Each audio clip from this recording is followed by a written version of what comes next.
siapkan hati kita, kita mau dengar firman Tuhan.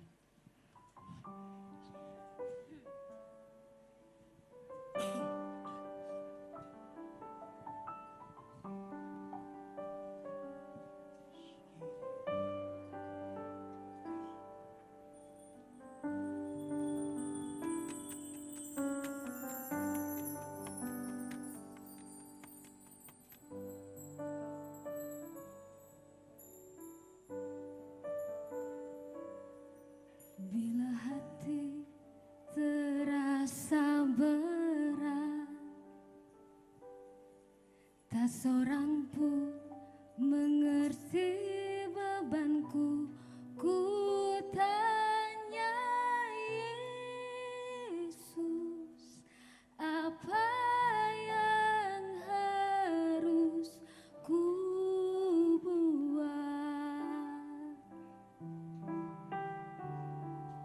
Dia berfirman, mari datanglah. Dia selalu pedulikan aku. Ku datang Yesus, Dia pikul segala bebanku. Sujud di atasnya, ku bawa hidupku, ku terima anugerahnya. Dia ampuniku dan bebaskanku.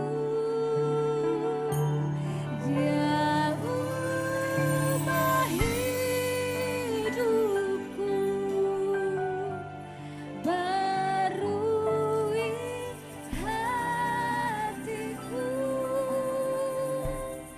Sesuatu terjadi saat datang di altarnya.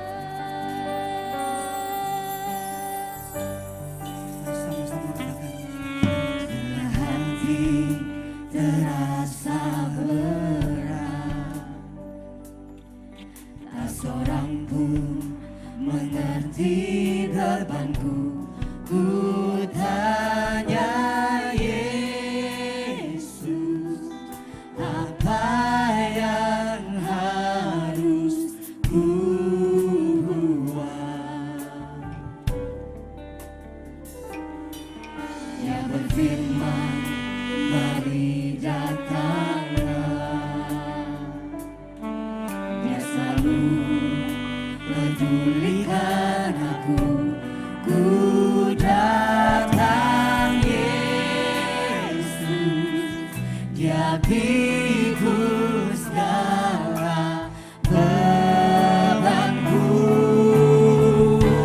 Sujud di hadapannya,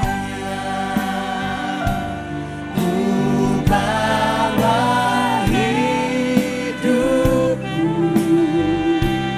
ku terima anugerahnya.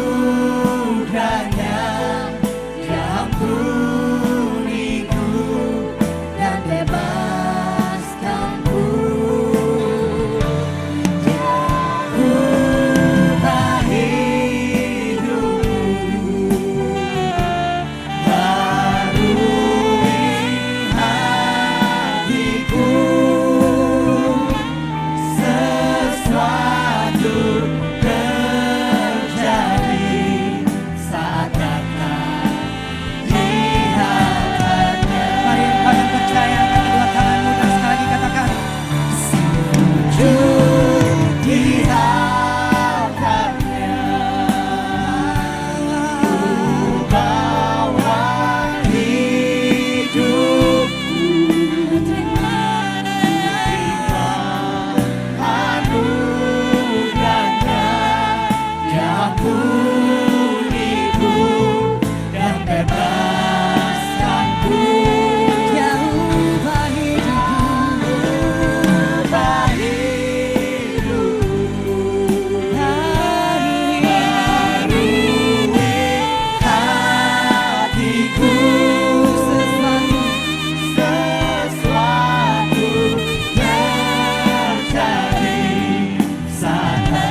mengampuni kami.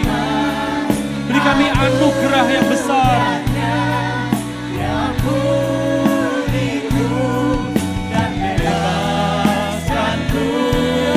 Ubah hidupku, barui hatiku. Sesuatu terjadi saat datang. Kesembuhan terjadi. Kesembuhan, Pemulihan terjadi. pemulihan, Pembebasan terjadi. pembebasan terjadi. Mujizat terjadi.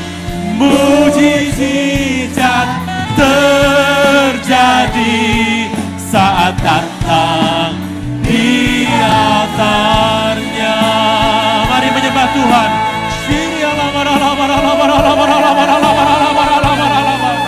Engkau beri kami pemulihan, pembebasan, pemulihan, pembebasan.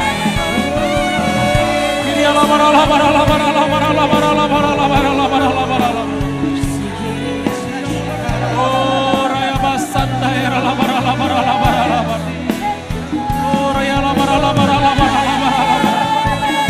Kami tahu mujizat masih ada sampai hari ini.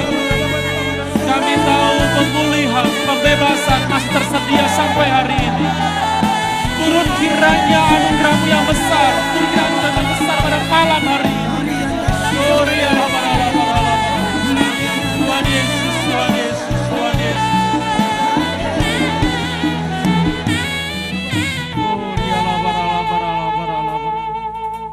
Kesembuhan, pemulihan, pembebasan, mujizat Kau berikan dalam kehidupan kami. Kami tahu itu bergerak dalam alam roh. Kami tidak melihat tapi kami tahu itu ada dan kami merasakan. Terima kasih Tuhan Yesus, terima kasih Tuhan Yesus. Dari waktu ke waktu, saat demi saat, bulan demi bulan, tahun demi tahun, generasi lepas generasi, Kau tunjukkan kebaikan dalam kehidupan kami. Kau merawat kami sampai hari ini, kami tidak pernah kekurangan apapun yang baik. Kasih-Mu lebih dari hidup, kuasa-Mu nyata dalam kehidupan kami. Tuntun pimpin kami senantiasa Tuhan. Beri kami hati yang bijak menghitung hari-hari ini. Karena kami tahu Engkau segera datang. Ajar kami, tuntun kami untuk berjalan hari-hari dengan hati-hati melangkah. Supaya kami boleh berjalan dalam rencana dan isi hati Tuhan. Kuasai kami. Pujian, hormat, kemuliaan, pengagungan buat nama Tuhan Yesus saja. Kau perisai hidup kami, Kau pagar tembok seliling kami, sehingga tidak pernah ada yang jahat bisa menyentuh hidup kami. Engkau Tuhan, upah kami yang sangat amat besar. Di dalam nama Tuhan Yesus yang percaya diberkati, sama-sama boleh katakan, beri kemuliaan buat Tuhan Yesus, beri kemuliaan buat Tuhan Yesus, beri kemuliaan buat Tuhan Yesus. Haleluya. Amin. Jadi saudara sekalian. Shalom saudara sekalian. Cukup lama tidak hadir di ibadah malam hari ini. Senang bisa bertemu saudara kembali. Diberkati Anda berlimpah-limpah. Ini tahun pembebasan yang saya selalu bertanya, Tuhan, bebaskan seutuhnya tuh memang kita ngalami satu persatu. Ada yang sakit, disembuhkan. Ada yang masak tidak harmonisan, disatukan kembali. Keuangan yang pas-pasan dicukupkan kembali. Saya melihat ada banyak sekali pembebasan yang utuh tahun ini. Tapi saya bertanya Tuhan, ada enggak ya Tuhan pembebasan yang general? Jadi enggak cuma Anda dapat, saya belum, saya sudah, Anda belum. Saya mau yang general. Tuhan ada enggak sih? Itu cuma ucapan teringat terus ngomong nyeletuk aja. Ada enggak sih? Tiba-tiba presiden taken tax amnesty. Alamak, inilah pembebasan seutuhnya. Diem semua. Enggak ada CCTV di sini, tenang aja. Bapak Ibu, luar biasa sekali, saya kaget tuh. Ini Indonesia baru pertama tekan undang-undang seperti ini. Luar biasa, nanti Anda ikutin terus bagaimana saya tahu bahwa secara administrasi dunia Anda dikasih kesempatan begini. Ngomongnya soal tax amnesty nanti aja, kita bahas soal duit manijian fulus arto hepeng duit dulu. Sore malam hari ini saya mau bahas Ini mungkin pernah disampaikan pada bulan Februari tanggal 14 tepat pada perayaan Valentine. Waktu itu saya masih ingat dekat Valentine, dekat Imlek juga waktu itu. Yang khotbah saya, pagi hari 3 kali. Tapi yang sore belum dapat. Saya mau kembali sampaikan mengenai soal masalah hutang. Kenapa? Ini di belahan dunia sudah mulai digoyang keuangan. Perbaikan belum tampak. Minyak ngasih 41, 42, 43 dolar per barrel. Kondisi ekonomi masih goyang. Asia masih goyang. Ini sekarang yang kebat-kebit sudah mulai keringat dingin Singapura. Saya mau beritahu, mata Tuhan di bangsa ini. Ini bangsa yang dipakai Tuhan luar biasa. Mata Tuhan di kota ini. Saudara Tuhan, tangkap ini baik. Ini akan ada satu gerakan, ada satu gelombang besar. Sebuah pemulihan yang bukan saja untuk masalah keluarga, bukan masalah untuk mental, untuk jasmani, kesembuhan, bukan hanya untuk spiritual, rohani, tapi juga keuangan. Kita berdoa Tuhan, supaya umat Tuhan itu dicukupkan. Kenapa? Karena Tuhan berjanji. Yuk kita akan lihat beberapa hal nanti, slide-nya akan ditampilkan dulu. Anda mau foto-foto silakan. Next slide. Ini nomor 1 sebelum saya cerita soal hutang sama pinjam. Bapak Ibu, tangkap ini pertama. Ada orang tanya sebetulnya pinjam sama hutang bagaimana? Saya tahu yang namanya bisnis itu memang paling enak kalau bisnis itu pinjam. Bapak Ibu, Anda pinjam sama pakai uang sendiri. Secara bisnis ini teori ekonomi dunia yang saya belajar dan Anda mungkin belajar, pasti lebih cepat minjam. Gak percaya? Sebagai contoh. Saya dengan teman saya A, sekolahnya sama. Saya kerja, tujuan pengen bikin warteg. Warung Tegal, bikin warteg. Saya kerja, tiap bulan dapat gaji, saya sisihkan, 1 juta, 2 juta, sisihkan terus. Begitu kerja sudah mencapai sekitar hampir 2 tahun, saya bisa bikin warteg 1. Terus saya kerja plus warteg. Kerja dapat duit, warteg dapat duit.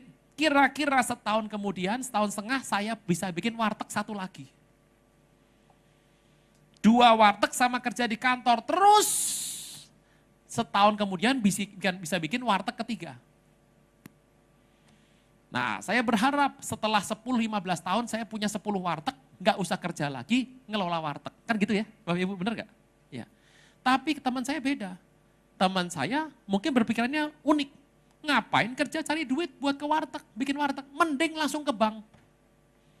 Pinjem bank sekian M. Besok dia punya 30 warteg langsung. Nah, saya masih kerja nyari warteg buat 2 tahun baru 1. Dia besok sudah 30. Dari sini ketahuan sekali untuk mengembangkan sebuah usaha, itu paling enak, paling cepat adalah pinjam. Dan Alkitab tidak pernah bilang pinjam itu salah. Bapak Ibu jangan sampai salah perkiraan. Meminjam itu tidak salah. Amin. Ini kok diam semua nih loh. Nah, ini kan kita mau muka pinjam semua ini. Nggak percaya, ngaku nggak bohong gimana. Ini muka pinjam semua. Anda tengok kiri, tengok kanan, depan belakang, tuh muka pinjam semua. Yang ini aja muka pinjam, kok ini muka pinjam. Sama semua, ini muka pinjam, termasuk ini loh. Bapak Ibu, Anda listrik Agustus bayar kapan? Pinjam listrik toh? Nah, air bulan September bayar kapan? Kalau telepon rumah pasca bayar toh? Pakai dulu baru bayar toh? Pinjam nggak? Mau bilang sama saya Anda bukan muka pinjam? Ini muka pinjam semua. Tapi tidak salah. Jadi jelas, di dunia yang modern hari ini, pinjam itu sebuah sistem. Anda nggak pinjam, sulit untuk hidup normal. Kecuali ujung puncak gunung, hampir terjun itu. Pakai baju putih, makan nasi putih, minum air jernih, pakai garam, topi putih, baju putih, sabuk putih, celana putih, tongkat putih, kacamata hitam, orang buta. Normal di daerah sini, kota, ya Anda usaha. Pinjam tidak sah. Bapak Ibu bedakan ya, pinjam bank sama hutang bank itu beda. Apa tadi? Pinjam bank boleh, utang bank jangan. Pak, apa bedanya Pak? Yang sekolah accounting pasti tahu antara debt sama liabilitas. Hutang adalah pinjaman jatuh tempo yang tak dapat dikembalikan. Jadi hutang sama pinjam itu tampilkan slide-nya dulu. Prinsip pertama, hutang itu bukan pinjam. Jadi kalau hari ini Anda pinjam, jangan bilang, Pak saya ada utang Pak. Bukan. Hutang sama pinjam itu beda. Hutang adalah pinjaman jatuh tempo yang tak dapat dikembalikan. Pinjam boleh, tapi kalau jatuh tempo Anda tidak kembalikan hutang itu, pinjaman nggak balik, namanya begitu hutang, kacau balau lah hidup itu. Jadi yang saya mau sorot hari inilah, kenapa banyak orang Kristen ke gereja jalan, nyembah jalan, persembahan memberikan, rutin hadir doa, tapi ekonominya poco-poco, maju mundur, poco-poco. Bapak Ibu soal kaya miskin tolong dengar baik. Kaya miskin itu bukan masalah jumlah loh. Kaya miskin adanya di sini. Sebuah contoh. Kenapa si Ali kita bilang kaya? Mohon maaf kesamaan nama fiktif belaka. Kenapa si Ali kita bilang kaya? Si Ali kita bilang kaya karena dia punya barang yang kita nggak punya. Kita pikir kalau kita punya seperti dia, kita bahagia. Belum tentu. Contoh, yang naik sepeda bilang naik motor enak. Karena nggak usah ngayuh. Yang naik motor bilang gini, enakan naik mobil daripada naik motor. Yang naik mobil bilang naik helikopter enak. Yang naik helikopter takut jatuh, kan gitu. Yang rumahnya ngekos bilang punya rumah sendiri enak. Yang rumah sendiri berkata, enggak enak, lebih enak rumah gede. Yang rumah gede bilang, ini belum enak. Kalau kolam renangnya lebih enak. Yang rumah besar punya kolam renang, stres habis. Kenapa? Anaknya masih kecil. Takut nyemplung. Jadi Anda bilang, dia mah tajir melintir. Cuan lue, sugih bondo. Saya mau beritahu, kaya miskin ada di sini. Contoh kedua, kenapa si Badu kita bilang miskin? Badu mah kismin, gitu ya, miskin. Boleh. Kenapa si Badu kita bilang miskin? Karena si Badu tidak punya barang yang kita punya. Kita pikir kalau dia punya seperti kita, dia bahagia. Belum tentu. Bahagia hidup tidak ditentukan dengan jumlah. Memang dengan Anda punya uang, Anda bisa membeli sesuatu yang bikin hidupmu lebih nyaman. Tapi saya mau beritahu, setiap orang punya takaran. Kata bersama saya, takaran. Bapak Ibu, pernah mendorong yang namanya Kopaja? Coba ya, Kopaja tahu ya, Kopaja. Sendirian dorong nggak gerak. Nggak gerak. 2 orang dorong, gerak pelan-pelan. Tapi cuma goyang. 3 orang dorong, poco-poco. Maju, mundur, maju, mundur. 4 orang dorong, mulai berat bergerak. Kopaja yang dorong 5 orang, jalannya normal.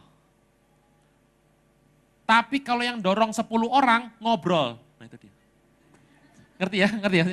Kalau 5 sudah pas, ditambah orang, ngobrol. Nangkep? Ya Bapak Ibu, ini penting. Makanya orang tuh harus tahu jumlah yang pas berapa. Setiap orang punya jatah daripada Tuhan punya takaran. Alkitab berkata kita masing-masing punya ukuran iman. Ada orang Kristen anak Tuhan ke gereja rutin, sampai meninggal rumah 1, mobil 1, motor 1. Ada yang Kristen anak Tuhan, waktu meninggal warisannya 4 apartemen, 10 rumah, 1 kapal pesiar. Mobil 2, ada. Ada yang sampai meninggal, pabriknya 10, tanahnya entah di mana. Kok beda-beda ya? Saya mau beritahu, tiap orang punya takaran. Ada yang takarannya gentong, ada yang ember, ada yang mangkok, ada yang sloki. Tahu sloki ya? Oh yang tahu dulunya pemabuk pasti ini. Kalau cawan itu kecil, tahu sloki ya? Saya ngomong sama teman saya, dari cara orang minum perjamuan kudus saja, saya tahu backgroundnya. Itu kalau minum anggur gini, ini baru pertama perjamuan kudus, masih muda, umur 12 tahun, habis baptis. Kalau gini, normal. Ada yang begini,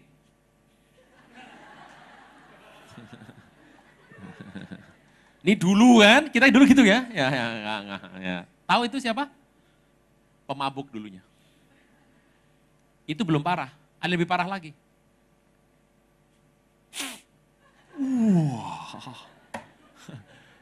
Ini targetnya BNN dulunya. Badan Narkotika Nasional. Nyabu tuh. Tapi enggak apa-apa, yang penting bertobat terima Yesus. Hutang bukan jadi pinjam tuh tidak berdosa. Tapi saran saya Anda pikir baik-baik karena kalau Anda sampai salah menimbang, akibatnya itu pinjam berubah jadi hutang. Begitu jadi hutang, saya mau beritahu Bapak Ibu, Anda boleh ke gereja, Anda boleh nyembah Tuhan, kita lihat kondisinya. Next slide, hutang tidak sama dengan meminjam. Kita lihat slide-nya. Sebelumnya, hutang tidak sama dengan meminjam. Jadi tolong, Alkitab tidak pernah bilang pinjam salah, pinjam peristiwa normal. Alkitab berkata, engkau akan meminjami dan bukan meminjam. Masih ingat beneran tidak jujur? Masih ingat itu pinjam meminjam zaman di Alkitab peristiwa lazim, biasa, sudah banyak, sudah jamak. Jadi jangan dipermasalahkan, pinjam itu biasa. Tuhan tidak pernah melarang, tapi Tuhan agak kelihatan soal hutang. Next, kita urutkan sekarang bagaimana urutan kehidupan manusia. Saya berdoa Anda semua dan saya semua di tempat ini diberkati berkelimpahan. Boleh? Malu-malu sekali loh. Apa mau saya balik? Anda nggak diberkati gitu? Semua diberkati berlimpah-limpah.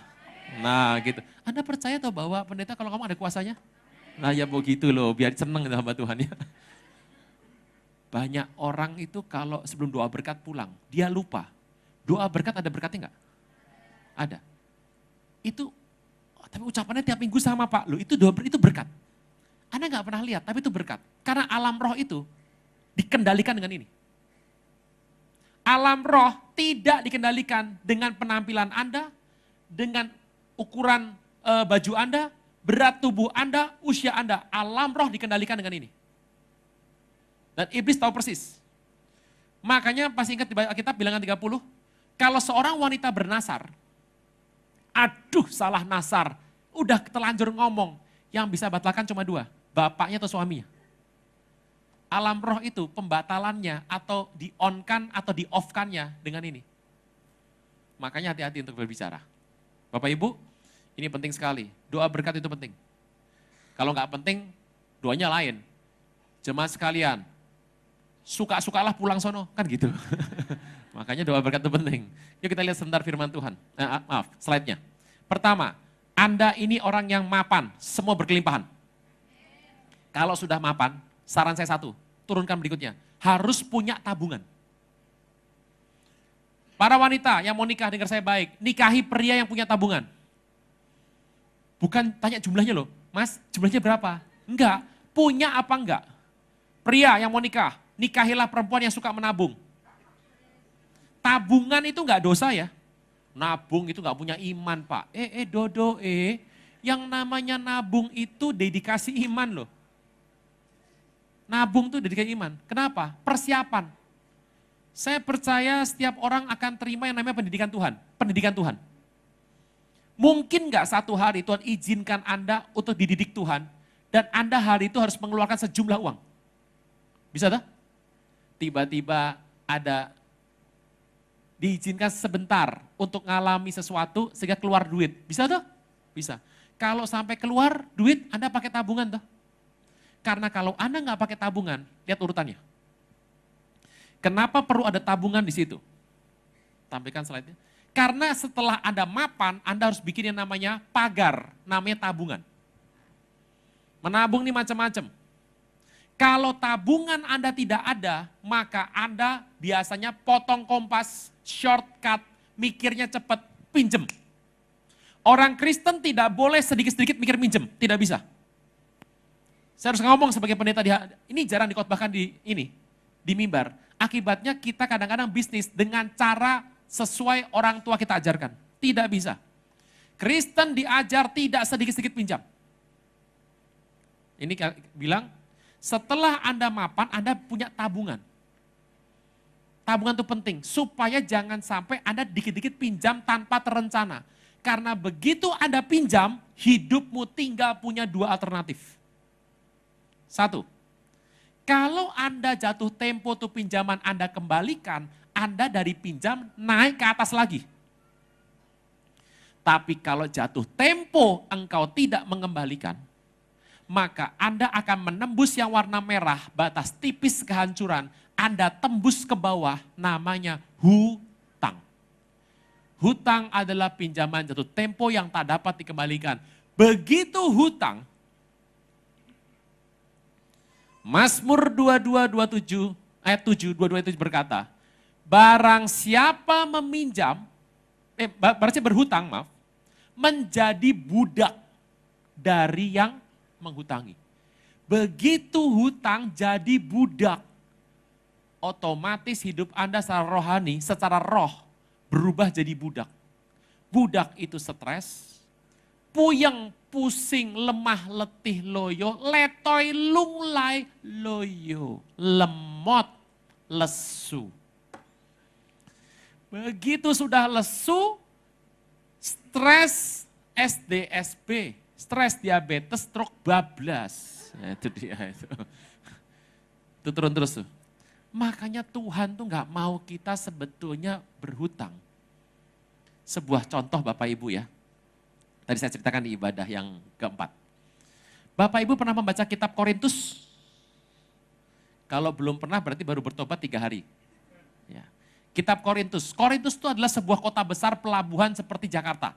Letaknya begini. Ini semenanjung ya. Gini. Nih gini. Letaknya gini. Korintus tuh di sini. Ini gini, gitu. Kapal bawa barang lewat, menyusuri semenanjung ini. Gawatnya, kalau kapalnya itu turun ke bawah, itu banyak angin berbahaya, angin sakal. Jadi kalau sampai bermasalah kapal tenggelam, muatannya rugi besar asuransinya. Oleh karena itu semua kapal hari itu memilih sebuah jalan. Ini semenanjung nih. Korintus di situ. Kapalnya berhenti, semua barang diturunkan, kapalnya jalan kosongan, turun sini. Nih barang digelandang lewat darat, tik, sampai di pelabuhan sini. Ini kan gitu. Kapalnya sampai, naik kapal lagi, jalan lagi. Supaya kalau kapalnya sampai karam, barangnya aman. Itu orang Korintus tuh. Bapak Ibu, Korintus kota besar, gereja bertumbuh, karunia semua ada di Korintus. 9 karunia roh tertulis di Korintus. Bahkan Peter C. Wagner pernah mengatakan, Alkitab ini mencatat ada 27 karunia, itu 2/3-nya ada di kitab Korintus. Tapi yang aneh, Paulus marah berat sama orang Korintus. 2 ayat yang rapture cuma ada di Korintus sama Tesalonika. Di Korintus iman bertumbuh, gereja banyak, umat Tuhan berkarunia, mujizat, nubuat, bahasa lidah, marifat, semua lengkap. Korintus. Tapi Paulus marah luar biasa, kenapa? Kasih ada di Korintus. Pernikahan di Korintus, tulisannya. Kenapa?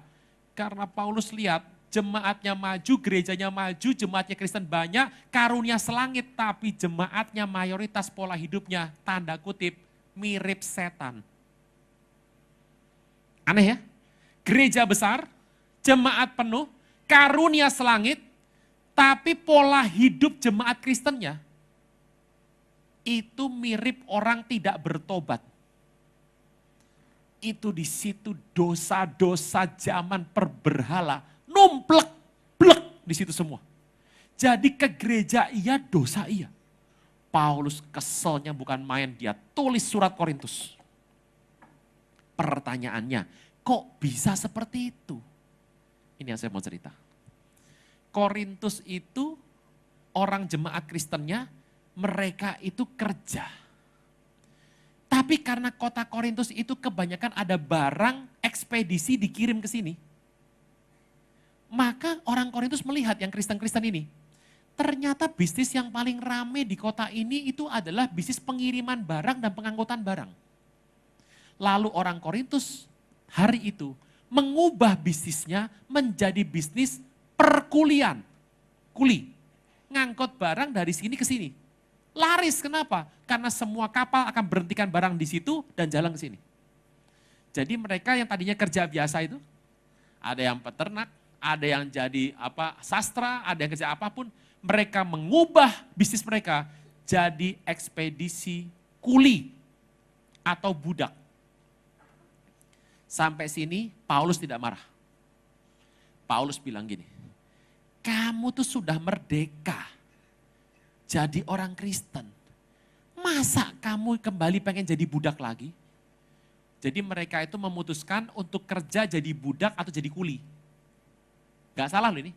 Tapi begitu mereka jadi kuli, dodo onde mande alama. Pola pikirnya berubah jadi budak.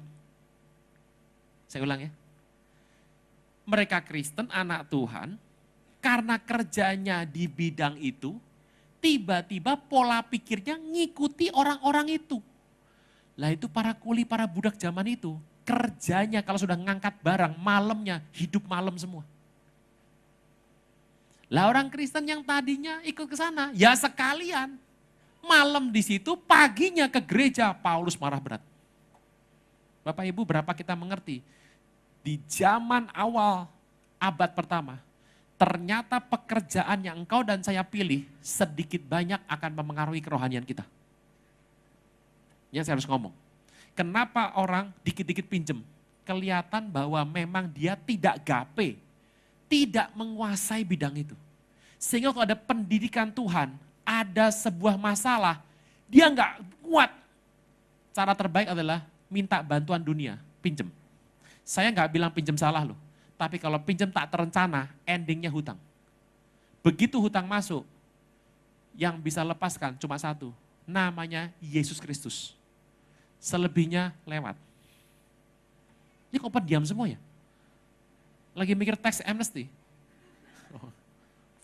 Kita lihat slide-nya. Urutan tadi, tangga-tangga tadi. Sebelumnya, minjam, tabung, jadi pinjam. Makanya kalau sudah pinjam, Anda harus kembalikan.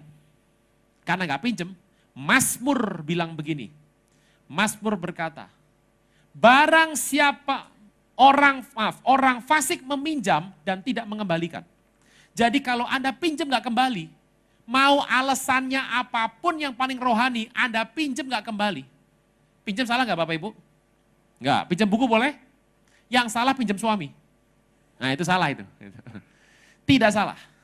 Tapi kalau Anda pinjam, Alkitab berkata, orang fasik meminjam dan tidak mengembalikan. Waduh, sudah pinjam nggak balik, namanya fasik. Begitu fasik, doanya percuma Bapak Ibu. Alkitab berkata orang fasik nggak didengar doanya. Next slide. Ini yang saya harus cerita. Kalau Anda pinjam itu bisa tetap jadi pinjaman dan selesai. Pinjam bisa berubah jadi monster hutang. Kalau Anda sudah hutang, hidup Anda repot. Saya ditanya sama seseorang, Pak Runa, tolong kasih jawaban. Mana yang saya harus dahulukan?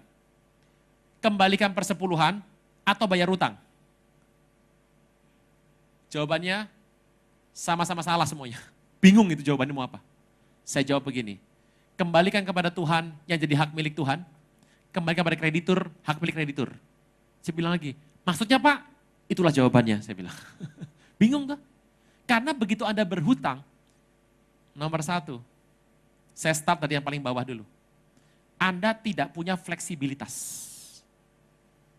Begitu Anda ngutang, Anda akan gali lagi, makin dalam. Begitu digali, tidur makin susah. Saya cerita kisah nyata ini, ada seorang, rumahnya mobil 2, anak di Australia. Harusnya kelas menengah dong, cukup dong. Satu hari suaminya kontraktor. Dia tidak ini orang gereja nih, ini orang gereja ini. Ini levelnya bukan pekerja diaken biasa ini, lebih tinggi sedikit. Orang ini kontraktor kecil, tidak mengantisipasi krisis 2015. Usahanya begini, tiba-tiba order kontrak proyek berhenti. Bukan menurun, berhenti. Dia nggak siap, karyawan belum dibayar semua, tagihan belum selesai. Wah bingung. Dia ambil pinjaman bank tanpa lapor sama istrinya. Dia pinjam bank, dia puter, dia pikir bisa muter. Dia lupa 2015-16 itu parah itu. Seret jatuh. Dengan cepat saja cicilan mandek beberapa kali. Akhirnya kurang dari beberapa waktu, bank putuskan, rumahmu akan dilelang. Anda tahu ngelelang rumah, itu sama aja rugi bandar. Kenapa? Dilelang harganya setengah, nutup utang nggak bisa. Suaminya akhirnya ngaku sama istrinya kaget bukan alang kepalang. Karena selama minjem tidak pernah ngomong sama istrinya dan istrinya ini punya konsep dari muda bertobat bilang apa? Sehidup ini tidak boleh berhutang. Istrinya kaget nangis, suaminya nyerah udah mau ngomong apa. Istrinya putuskan, dia telepon saya, dia bilang, Pak rumah saya jual, mobil saya jual, pokoknya saya jual semuanya. Saya hidup pokoknya asal minimal, enggak apa-apa yang penting terjual. Semuanya tertutup, tutup semuanya. Saya nggak tahan Pak hidup begini, nyembah nggak enak lagi. Karena cinta Tuhan sekali istrinya ini. Suaminya cuma nyerah, diem aja. Saya bilang, nomor satu, minta ampun sama Tuhan karena selalu berpikir shortcut. Cek slide-nya, nomor satu. Tuhan kalau didik kita, kadang-kadang engkau dan saya dicepit untuk hanya bisa pakai iman. Orang udah kepepet, bukannya berdoa ngoreksi diri, pinjam. Meminjam dengan sering-sering bukan iman yang tulus dari seorang Kristen. Nomor satu, Tuhan kalau ngasih pinjaman, kadang-kadang kita harus punya iman. Istri bilang, Pak udah Pak saya nggak mau. Saya bilang sudah, sekarang berdua gandengan tangan minta ampun sama Tuhan. Itu cerita suami istri ini. Malam itu hari Rabu, dia nangis 2,5 jam lebih, 2 jam lebih. Pegangan tangan nangis berdua dan dia bilang seumur-umur nikah anak sudah 2 itu. Baru kali itu keluarga bisa gandengan tangan nangis bersama. Bapak Ibu jangan coba-coba di rumah loh ya. Nggak ada angin, nggak ada hujan, nangis bersama kan aneh gitu. Setelah nangis telepon. Saya bilang sudah minta ampun sama Tuhan. Sudah. Saya mau tanya, Anda minta ampun Tuhan ampuni nggak? Ampuni. Terus gimana Pak? Sudah. Yuk kita berdoa sekarang. Bertiga. Pakai telepon. Jangan datang ke rumah pendeta malam-malam. Pakai telepon cukup. Ini modern zaman sekarang. Gitu. Tapi kalau pakai short message nggak sopan gitu aja. Ngabisin pulsa pendeta. Kita doa. Lagi doa, tuh Tuhan kasih ayat sama saya. Tuhan tuh sayang sama mereka loh. Sampai hari ini engkau belum meminta apapun juga. Mintalah supaya penuh sukacitamu. Kaget saya. Saya bilang, Pak, Tuhan sudah izinkan Bapak dipulihkan. Waduh terima kasih Pak. Saya harus bikin apa? Saya bilang, Bapak mau minta proyek di mana? Tuhan mau kasih. Ya terserah Tuhan Pak. Ditanya terserah, nggak dikasih ribut saya bilang. Oh sudah malam ngantuk kok. Makanya kalau nelpon pendeta tuh pagi-pagi, sudah sarapan ditelepon, malam belum mandi ditelepon, lewat urusan. Kan ada hamba Tuhan yang kayak Pak Yofi, atau orangnya lembut. Ya, kalau sama saya mah pokoknya yang cepat saja sudah. Tidur itu penting gitu sudah. Oh ya kan nggak enak minta. Pak, Tuhan sudah bilang Anda minta. Mau di mana proyeknya? Ya kalau boleh ya Jakarta Selatan. Yang tegas Pak di mana? Sudirman. Nah gitu saya bilang. Nah, satu lagi Pak. Satu lagi. Ya buat cadangan toh. Masa cuma satu? Satu lagi saya bilang. Orang dikasih boleh tuh gini. Nih, orang kalau deket. Anak saya itu tahu. Anak saya itu perempuan. Keluarga besar saya jarang lihat perempuan. Kecuali istri. Anak laki terus. Begitu anak saya lahir perempuan, wah ini udah kayak putri raja ini. Dia nangis sedikit, engkong, oma, dua belah pihak berlomba-lomba melayani. Dan saya beritahu anak saya paling tahu caranya untuk mengakali. opa sama omanya. Pasang wajah. Wih, satu toko habis itu. Saudara saya Tuhan, mana lagi? Daerah Tangerang boleh Pak? Ya sudah. Kita doa. Udah? Amin. Pegang, Tuhan sudah kasih, terima. Amin? Amin, tidur. Kamis, Jumat, Sabtu, Minggu. Minggu dia dampingi pendeta khotbah. Pendeta tuh khotbah gak semuanya hamba Tuhan yang full time. Ada yang pengusaha, karena dia ikut Tuhan sungguh-sungguh, banyak kesaksian diundang khotbah gitu kan. Nah, ditemenin hamba Tuhan. Kamu kerja apa? Kata hamba Tuhannya. Kerja apa? Saya kontraktor Pak. Oh, renovasi bisa? Ya itu Pak, bagian saya biasanya. Oh oke, saya khotbah aja. Pulang sebelum pisah dia bilang gini, tuh saya ada 2 unit apartemen dibereskan ya. Itu Minggu tuh. Masalahnya nih orang bukan cuma punya 2 unit. Dia punya 2 lantai dan beberapa tempat gedung lagi. Selesai dalam sebulan selesai semua itu. Utang beres tuh. Pengen toh? Pengen toh? Yang utang pengen maksudnya. Bapak Ibu, saya mau beritahu. Pembebasan yang kalau dikasih waktu sama Tuhan, lakukan. Hati-hati soal utang. Tuhan tuh gak suka soal utang. Karena engkau bisa jadi budak. Yuk kita lihat slide-nya, nomor 1.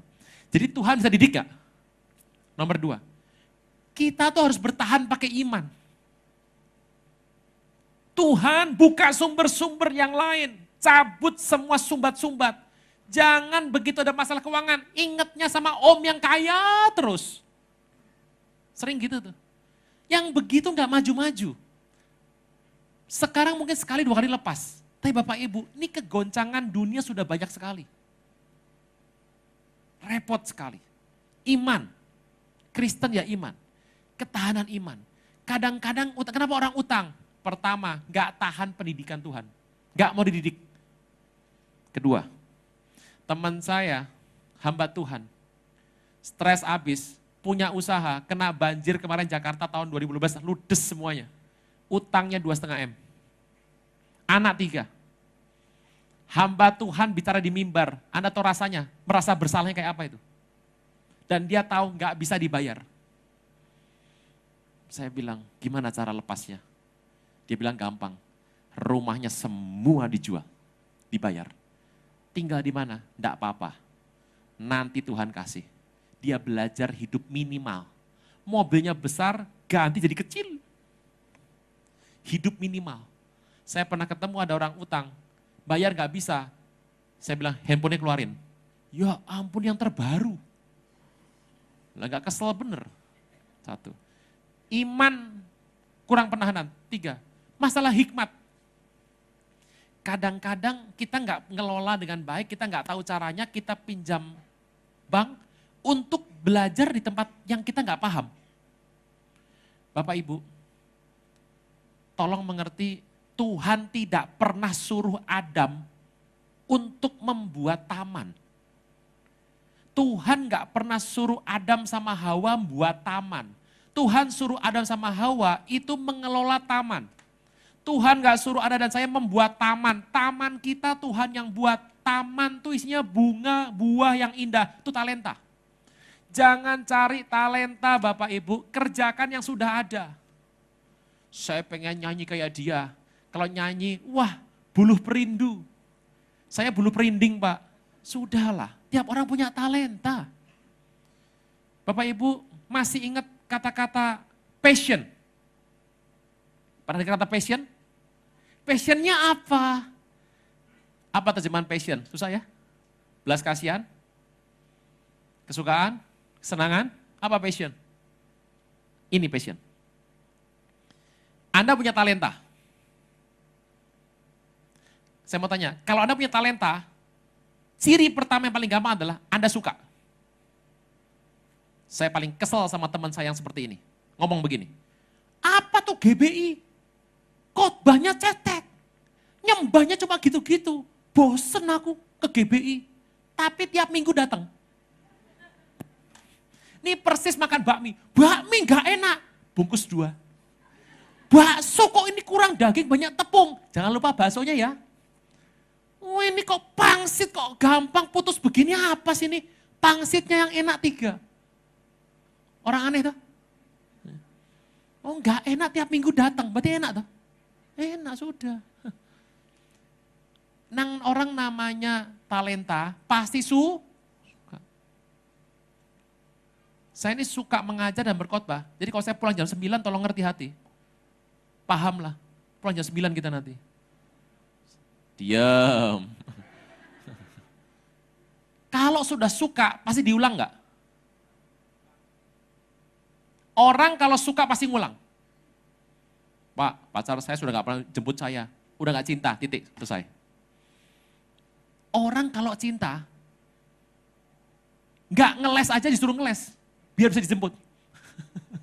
Kamu gak les hari ini, aku jemput. Aku gak les, les aja aku jemput lah, kan ngawur.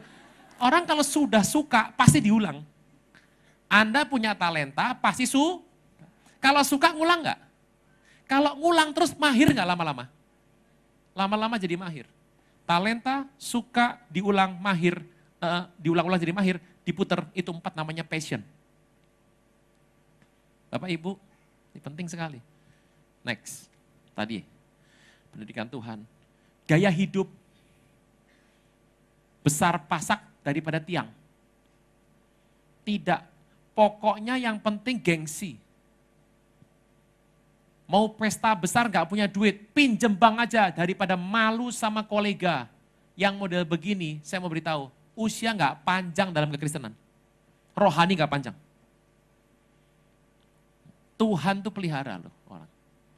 Gaya hidup, pendidikan Tuhan itu pasti ada.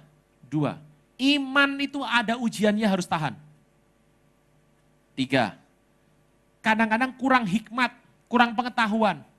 Mau buka restoran Padang. Yang namanya bikin sambalado itu sudah wajib, kudu bukan sunnah, wajib. Saya bikin restoran Padang Pak, terus sambalnya apa? Saya bikin sambalnya sambal biru. Kenapa itu? Tampil beda Pak. Oh on, nah itu dia. Hikmatnya nggak ada. Jadi kerja harus pakai hikmat. Betul ya? Kalau Anda utang sama orang, sama ngutangin orang kan waktu nggak boleh sama itu. Tagih secepatnya, bayar, cari jangka waktu yang itu ngerti. Itu hikmat, minta hikmat sama Tuhan. Minta pengetahuan sama Tuhan. Dan hikmat paling gampang kalau Anda kerja di bidang talenta. Teruskan tadi apa? Gaya ini yang penyebab hutang besar tuh kayak begini nih. Gak mau dididik, imannya gak mau dilatih. Anda sekali beriman atas sebuah masalah, datang lagi, Anda akan bereskan dengan cepat bersama dengan Tuhan. Minta hikmat sama Tuhan setiap pagi. Gaya hidupnya tolong hati-hati. Ini kondisi begini, jangan terlalu banyak pemborosan keluar dulu, karena ekonomi lagi goncang. Yang ketiga, semakin Anda berhutang, Anda gak punya fleksibilitas. Anda mau bayar utang, orang tua sakit, mau yang mana dulu? Repot tuh? Next. Ini prinsip kalau Anda berhutang. Pertama, orang fasik meminjam dan tidak mengembalikan. Mazmur 37. Orang fasik meminjam dan tidak mengembalikan.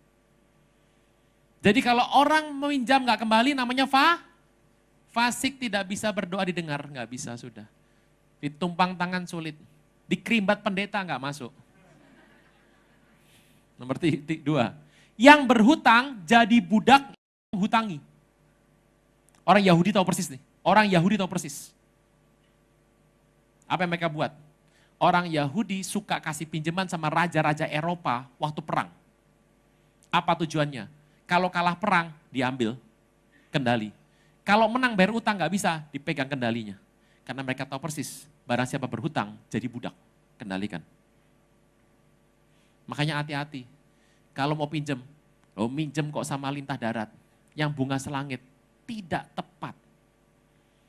Berpikir terlalu singkat. Bapak Ibu, soal hutang bisa beres dengan cepat kalau kita minta hikmat daripada Tuhan, kita berhenti untuk hidup berfoya-foya dan kembali pada firman Tuhan. Kerugian rohaninya, coba lihat yang 2 tadi. Menjadi fasik dan menjadi budak. Fasik sama budak repot. Kisah nyata. Saya baru kenal orang ini 3 bulan. Ini orang penampilan sama sekali tidak mewah, terlalu sederhana. Saya pergi sama teman saya, diajak pelayanan ke sebuah tempat hamba-hamba Tuhan desa di daerah. Setahun 2 kali ada retret, saya pembekalan kepada mereka. Dan hamba-hamba Tuhan ini di desa, teman saya mengajak pengusaha. Waktu sampai di bandara, saya mau nunggu di luar, teman saya bilang, Pak jangan di situ, di VIP lounge. Loh bisa masuk, kan saya punya kartunya, bawa teman satu boleh. Oh saya tahu. Dia yang akan kasih kartunya, saya adalah orang yang punya karunia menikmati. Kan gitu. Begitu masuk nasi liwet 3 porsi. Saya makan. Datang tuh orang, salaman. Dia cerita sama saya ngobrol. Saya baru kenal orang ini. Kisahnya kisah berita nasional, Anda buka internet pasti ada. Di usia 27 tahun, pria ini sudah menjadi seorang presidir di sebuah perusahaan besar. Saya sebut nama perusahaannya, Anda pasti tahu. Dan saya tahu di tempat ini ada yang kerja di perusahaan itu juga. Gak usah lihat kiri kanan. Di usia 30 kepala 3, dia sudah menjadi presidir di 5-8 perusahaan. Anaknya Kristen, istri Kristen, mertua Kristen, dia Kristen. Gaji segini. Kebutuhan hidup cuma segini. Sisanya rusak ancur-ancuran. Gaji gede kok, duit berlimpah. Masih muda, sudah hancur hidupnya. Hedon, habis-habisan. Saya tanya, Anda ke gereja itu dihajar kalau pendeta ngomong des, masih bisa tahan. Saya tahan Pak 2 jam Pak. Selesai 2 jam, amin. Soal donasi gereja, dia jagoan. Hadir. Acara gereja hadir. Di rumah, mesbah keluarga kalau malam. Dia pulang paling cepat jam 1 pagi. Masuk kantor satpam bilang, pagi Pak, pulangnya pagi Pak, sama-sama pagi. Ini orang, kalau pulang Sabtu Minggu, libur, gak ke kantor, malamnya pasti mesbah keluarga sama anak-anaknya. Saya tanya model, kayak Anda mesbah keluarga, ngapain? Tidur Pak. Lah terus ngapain mesbah keluarga? Supaya anak saya lihat bapaknya beriman. Supaya keluarga semua tahu bapaknya cinta sama Tuhan. Kalau di kantor, dia tanya sama karyawannya, kita mau makan siapa hari ini? Itu disikat perusahaan. Telikung sikat. Kelakuannya setan minder lihat dia. Di gereja tuh dia, di gereja. Ya toh. Datang pendoa syafaat. Bapak ada firman Tuhan buat Bapak. Apa? 8 bulan lagi Bapak kena masalah. Oh. Dia cek siapa yang mau jahatin dia, nggak ada. Dia cek siapa potensi pengkhianat di kantor dia, nggak ada. Dia lupa. Dan peristiwa itu berjalan sampai 8 bulan kemudian. Begini kisahnya. Anda pendiam sekali, dari tadi diam ngeliatin saya mau makan saya. Ini Minggu, bersukacitalah ini Minggu, this Sunday, joyful Sunday. Dia sakit perut jam 4 sore, dia pulang tinggalkan karyawannya, sampai di rumah dia buang-buang, dia makan, dia minum obat, dia tidur, dia lupa janjinya kalau pulang cepat mesbah. Malam itu satpam perumahannya berkomplot dengan 8 perampok mengatakan bahwa penghuni rumah tidak ada, kita habisi itu rumah, cilakanya penghuni rumah lengkap di dalam. Saya nggak perlu cerita traumatiknya, anaknya trauma, saya bilang, traumanya gimana Pak? Bisa beres dengan cara dibawa didoakan di gereja? Nggak bisa. Dia harus panggil psikolog Kristen yang ngurusi masalah Poso sama Ambon. Kerusuhan Poso Ambon, itu baru beres tuh anak. Anda perlu timbang lah, traumanya seperti apa, Anda timbang sendiri. Hari itu dia stres abis, aparat sekian bulan gak selesai. Temannya bilang, kita cari, mana handphone kamu dicuri kan? Kita cek handphone kamu di mana, dicek provider. Handphone dia masih ada dalam jarak 2 radius 2 km. Berarti malingnya deket tuh. Dia stres, dia cari kepala staf. Datangkan pasukan khusus, 1 minggu selesai. 1 meninggal di kota lain, malingnya 8, 3 dijedor di tempat meninggal, 4 ketangkep. Yang 4 ini diwawancara. Kita dengar kisah dari 4 orang ini. Begini kisahnya. Kalau cerita tuh yang senang bukan cuma anak kecil kok, semua seneng kok.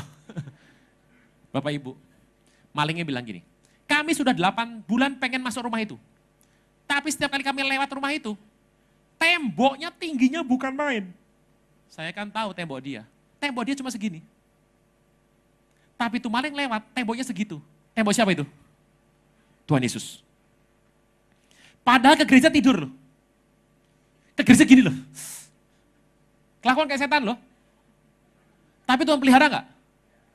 Saya beritahu, Anda hidup macam-macam, Tuhan pelihara. Tapi ada batasnya. Tapi kalau yang model jemaat GMCC ibadah kelima model begini, ini pemeliharaan Tuhan tiada batasnya. Anda mulai stres aja, beri kemuliaan buat Tuhan dulu. Jangan stres, joyful Sunday. Soalnya Tuhan, apa yang terjadi? Saking pedenya, ini orang gak pasang teralis loh. Begitu, satu hari Pak, malam-malam saya pergi sama teman saya berdua. Saya lihat rumah itu lagi Pak, kaget kami Pak, temboknya hilang dalam semalam. Anda boleh bingung, saya sudah ngalamin ini berkali-kali. Saya ceritakan sebentar mengenai kondisi yang pernah terjadi pada pendeta Timotius Arifin, Denpasar. Hari pertama dia bertobat, tanggal 24, kalau nggak salah 24 Desember itu. Tahun 79. Dia keluar rumah sakit, dia bersaksi keluar dari rumah sakit, utangnya banyak. Itu penagih hutang datang. Yang buka adiknya, kecil. Pas dibuka, penagih hutangnya datang, ngobrol sebentar, pulang semua.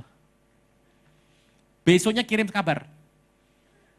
Kalau memang belum bisa bayar, jangan mengadu saya dengan aparat dong. Masa ibu bawa aparat ke rumah? Anda bisa bayangkan. Itu penagih hutangnya ngelihat tentara ngumpul di teras semua. Ketok pintu, ngobrol sebentar pulang. Tentara mana? Kosong kok. Saya melihat ada malaikat di belakang Anda semua. Biar tenang hatinya, maksudnya gitu loh Bapak Ibu, udah malam ini. Bapak Ibu, temboknya hilang dalam semalam. Saya telepon 6 teman saya, 8 orang habis di rumah itu. Anda salahkan Tuhan, saya tanya. Tidak Pak, saya bersyukur saya ngalami ini. Sejak hari itu saya keluar dari perusahaan, butuh 5 tahun supaya bersih nama saya keluar dari perusahaan. Sekarang saya usaha sendiri. Tahun kemarin saya untung 300%. 3 kali lipat. Saya tanya, usahanya apa? Untung saya duduk, kalau berdiri jatuh saya. Anda tahu usahanya? Tambang. Bohong banget. Mana ada tambang, untung tahun kemarin saya udah cek. Dia ketawa, Bapak pasti luput menulis nama perusahaan saya. Saya untung Pak. Waduh, saya bilang baru kali ini saya meleset nih. Ada ya untung ya? Tambang Pak. Bapak Ibu, kalau orang itu berbalik, Tuhan gak lama-lama. Kalau bos kita, kamu sudah tobat benar, buktikan dulu. Coba-coba dulu ya, uji coba ya 3 bulan ya. Itu manusia. Kalau Tuhan dia tobat, dia tahu hatimu tobat sungguh-sungguh. Gak pakai lama, gak pakai apa? Itu kayak pesan makanan di rumah, makan. Mbak, pesan terakhir gak pakai lama. Itu. Gak pakai apa? Tampilkan slide-nya dulu. Firman Tuhan. Teruskan. Jadi bedakan media sama orangnya. Kartu kredit itu dosa. Pernah lihat kartu kredit ke neraka? Media tuh ya sama orangnya beda. Jadi tolong bedakan. Ditagih kartu kredit, bayar lu. Jangan utang. Minjem aja mikir berkali-kali kok apalagi utang. Kalau sudah jelas usahanya Anda kuasai, Anda punya talenta di sana, teman-temannya Anda bisa yakin dalam komunitas yang sama, sudah jelas orangnya punya capability, pinjam oke. Oh enggak jelas, serba enggak jelas, Anda start jalan. Ya untung, enggak untung ya sudah, show must go on. Kalau enggak bisa bayar, sera, whatever, will be lah. Aduh. Tampilkan lagi. Jadi media sama orangnya beda. Jangan anti sama medianya. Asuransi itu dosa Pak. Asuransi gak pernah ke neraka. Tabungan itu gak beriman, tabungan gak pernah ke neraka. Orangnya punya hati. Jadi gitu loh. Sampai sini, next. Jadi tolong gini, meminjam itu banyak pilihan.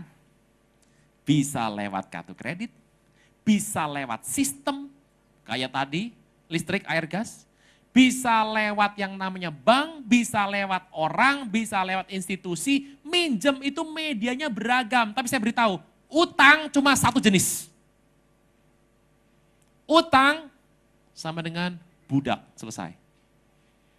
Mungkin secara penampilan masih keren, masih gerenjeng-gerenjeng kayak pohon Natal. Tapi dalam alam roh, engkau sudah gak punya kuasa lagi untuk meraih janji berkat anak. Karena budak. Yang dapat itu adalah anak loh. Makanya hati-hati. Hanya karena masalah kecil, kebutuhan kecil, gak mau berdoa, pinjam. Begitu kelipet nangis, wah, pendetanya diganggu tidur jam 2 pagi. Hati-hati. Kristen harus mengerti sampai di mana kita boleh, mana tidak boleh. Next. Pinjam. Nah, bagaimana menghadapi hutang? Pertama apa? Harus lunas. Gimana caranya atur saja? Mau dicicil kayak mau gimana atur saja. 2, tolong mengerti. Begitu Anda berhutang, rohani Anda terus turun. Jadi semakin cepat Anda melunasi, semakin sedikit kerugian rohani Anda alami. Utang sudah tahunan, itu nyembah gak bakal bisa merem. Lihat kiri kanan.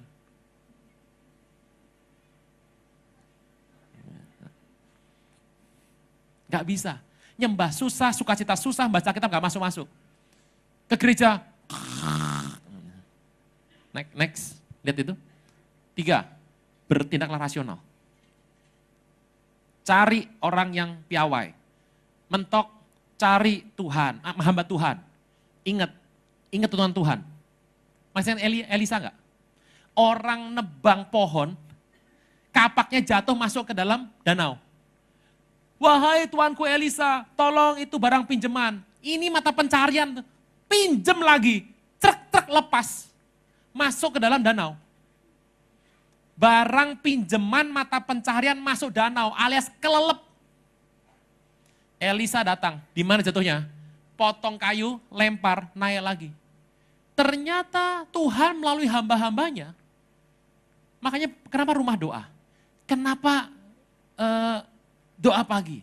Kenapa ibadah minggu? Kalau ada waktu minta didoakan. Karena doa itu bisa mengangkat kembali. Mata pencaharian sudah masuk tadi. Next. Kembali pada firman Tuhan. Barang siapa meminjam, tidak mengembalikan fasik. Yang berhutang jadi budak. Next. Tabungan itu penting. Tolong menabung. Bukti iman. Anda tidak boleh boros. Nabung. Udah gak zaman sekarang ya. Adu penampilan. Gitu. Karena barang sewaan banyak. Sewa pakai pulangin lagi gitu ya. Tabungan tuh persiapan masa pendidikan. Kalau saya punya tabungan, satu hari saya ngalami sesuatu, saya pakai tabungan itu. Kalau saya nggak punya tabungan, ngalami sesuatu, saya pasti pinjam sama Anda. Repot itu. Next. Mau tahu musuhnya dari hutang? Jadi kalau Anda punya utang, lawannya pakai ini, namanya talenta. Tuhan berkati tanganku, berkati hikmat, waktu kerja, produksinya, jasanya itu indah di mata konsumen. Makanya doa itu penting, supaya produksinya indah. Anda kalau kerja benar, sukacita, talenta, produksinya bagus. Orang mau bayar mahal. Makanya jangan kerja di luar talenta. Talenta itu taman yang Tuhan sediakan kita lakukan. Jangan kerja di luar talenta. Talenta itu musuh besar dari hutang. So Anda mau melawan hutang pakai talenta. Fokus backgroundnya apa? Pak, orang tua saya pencopet, Pak. Loh, jangan lihat pencopetnya, kreativitasnya dong. Kan gitu. Pak, orang tua saya dukun, papa saya dukun, mama saya suka ke dukun, terus ketemu nikah. Orang mau jadi dukun, itu perlu punya spiritualitas yang tinggi. Orang yang cuma gini-gini doang, gak bakal jadi dukun. Ketetapan hatinya tinggi tuh. Rendem Ciliwung 40 hari. Keteguhan itu yang Anda harus gunakan, bukan dukunnya. Masuk gereja, datang nggak bawa handphone, pulang bawa handphone. Wah itu kacau balau itu. Di sini nggak ada. Terus next. Bentar, mundur. Jadi kalau Anda hutang jadi jerat dosa dan kesalahan, ini kalau Anda mengabaikan talenta, itu dua hal tadi rusak semua loh. Jadi tolong, pikir baik-baik. Mengantisipasi ngitung, minjem ngantisipasi, itu boleh. Anda pinjam dengan antisipasi boleh. Tapi kalau Anda gak mikir, pokoknya gampang biar cepet, ini perlu, Anda pinjam, itu nekat namanya. Dan Tuhan tuh bisa bedakan sekali antara Anda antisipasi sama nekat. Tuhan jagonya. Sampai sini oke? Teruskan. Yang punya utang, bagaimana caranya? Cuma dua. Dua saja, nggak ada lain, cuma dua. Next. Hidup minimal, hemat. Jangan besar pasak daripada tiang. Terus. Next. Nah udah itu.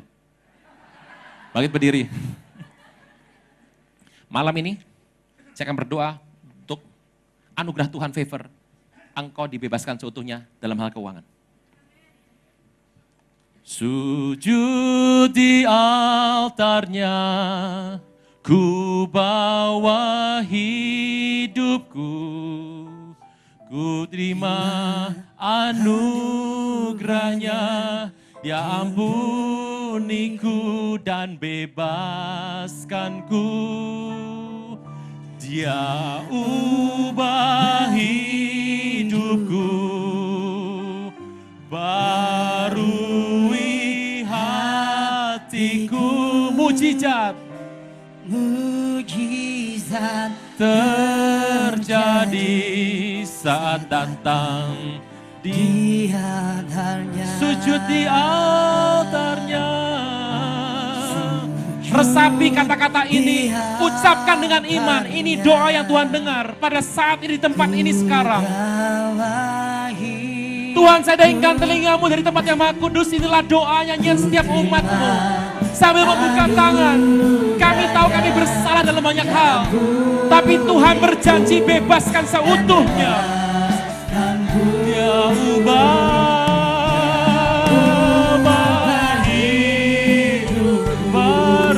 batin, barui hatiku. Pemulihan terjadi saat datang dia. Mari buka tangan kita. Biar favor Tuhan menguasai hidupmu. Setiap talenta bangkit keluar. Setiap favor Tuhan tinggal tetap. Setiap hasil pekerjaan tanganmu, hikmatmu dipenuhi hikmat sorgawi. Produksimu, karya-karyamu, jasa yang kau lakukan, semua akan memberkati banyak orang. Setiap ikatan hutang dipatahkan. Kekurangan akan dicukupkan.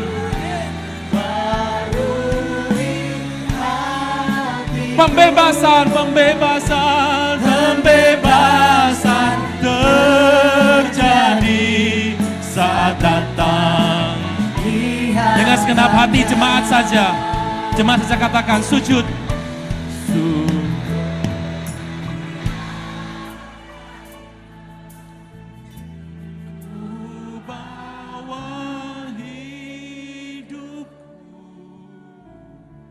Ku terima anugerahnya, dia ampuniku dan bebaskanku.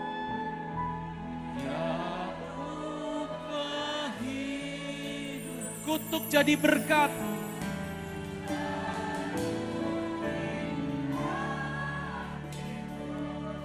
Pemulihan terjadi saat datang di altarnya. Sekali lagi jemaat sendiri boleh katakan sujud di altarnya.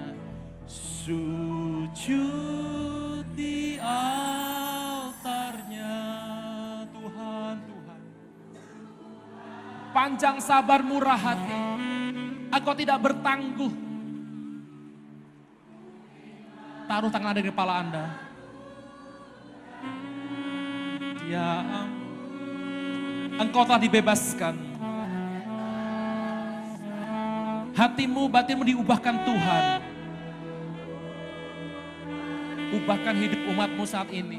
Supaya mata kami melihat. Bukan cuma batin, tapi mata kami melihat. Supaya penuh sukacita, pemulihan.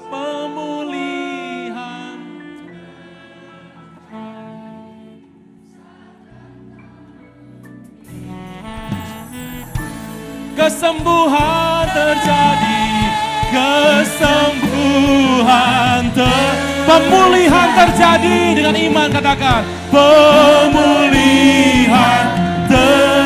pembebasan terjadi, mujizat, sekali lagi, mujizat terjadi saat datang di altarnya. Setiap sumbat-sumbat cabut dalam nama Tuhan Yesus. Setiap bulu yang sudah tergulai akan tegakkan kembali. Sumbu yang mulai pudar Tuhan cerahkan kembali. Bangkitlah umat Tuhan, bangkitlah umat Tuhan. Engkau harus menerima anugerah buat bangsa-bangsa. Waktunya sudah singkat. Biarlah umat kembali pada jalan Tuhan. Dipulihkan, dicukupkan. Tidak ada kekurangan dalam kehidupan umatmu. Ampuni kami kalau kami salah Tuhan. Oh raya barala barala barala barala barala barala barala barala barala barala. Penuh. Dengan hikmat. Terima kasih Tuhan Yesus. Sebab Tuhan memberikan kesempatan. Berikan hikmat pada mata hati rohani kami untuk melihat kesempatan itu. Supaya kami ada di dalamnya. Karena kami tahu waktu tidak banyak lagi. Kegoncangan sedang melanda muka bumi. Karena waktu sudah singkat. Tapi sebelum itu Tuhan berjanji akan memulihkan keadaan umatmu. Maka semua kegoncangan ini menghasilkan barang yang indah-indah. Kekayaan bangsa-bangsa akan datang ke rumah umat Tuhan. Tuhan, kami tahu kesempatan tidak banyak. Izinkan mata kami melihat kesempatan itu dan kami ada di sana. Supaya penuhlah sukacita dan nama dibesarkan. Berlipat-lipat kali ganda. Terima kasih Tuhan, meteraikan firman ini.